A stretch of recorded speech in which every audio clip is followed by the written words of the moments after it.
Hi, Dora here answering another one of your STEM questions for this episode of Ask Starbase. Today's question comes from an explorer named Safira. Safira wants to know, how do scientists group newly discovered animals? Biological scientists specializing in classifying organisms are called taxonomists. They organize living things based on a variety of factors, much the same way you might decide to organize your own possessions.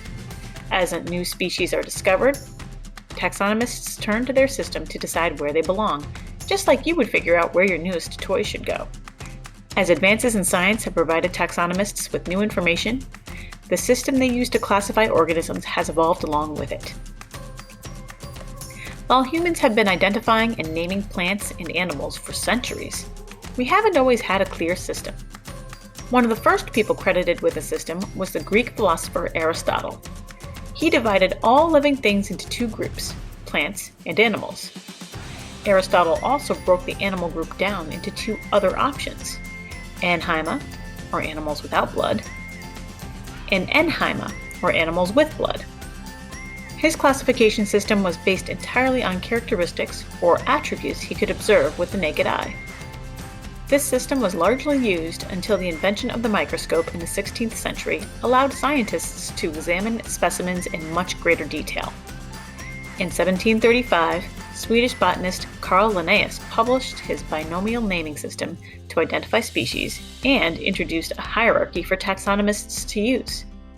This Linnaean system uses Latin words to describe different species like Homo sapiens, or humans, and Felis domesticus, or domesticated cats.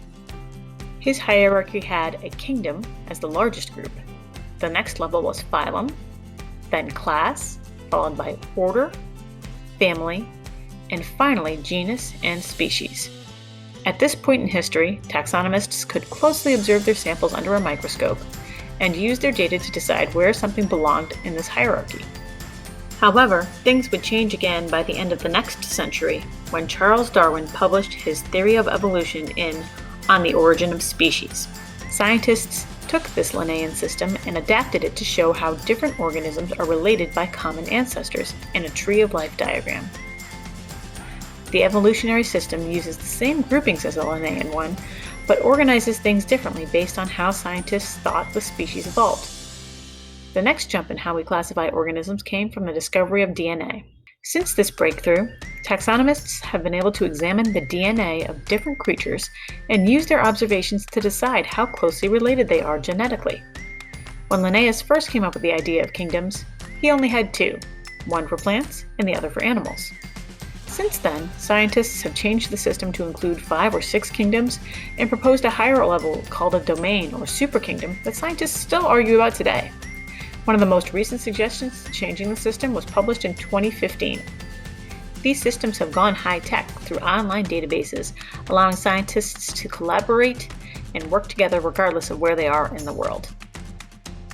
While taxonomists continue to edit some parts of their system, their work continues. In order to classify organisms, they use a combination of attributes, evolutionary and DNA evidence to compare this organism with those who are already present in a taxonomy system. For example, a taxonomist wants to classify this animal. After observing it moving under its own power and taking nutrients into its body, she would place it under the kingdom Animalia. Members of this kingdom will move and eat, while plants and fungi generally do not. From here, things get more complicated. Attributes like having a spinal cord, segmented body with exoskeleton, or having a soft body often kept inside a shell, are used to decide which of the 34 possible phyla it falls under.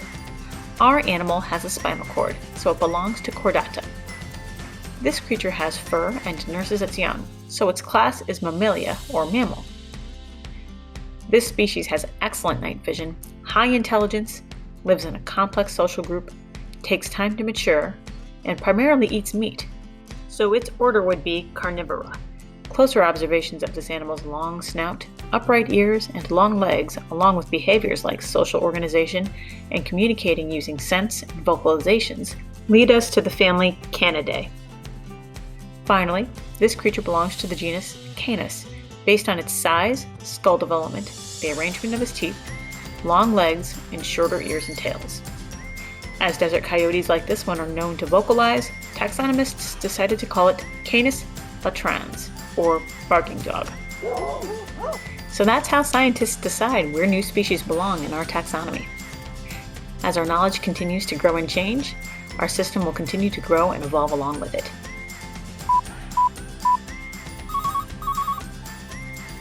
Thank you for joining me for this episode of Ask Starbase. If you have a STEM question, please email it to us at ask@starbase-ct.com. Goodbye!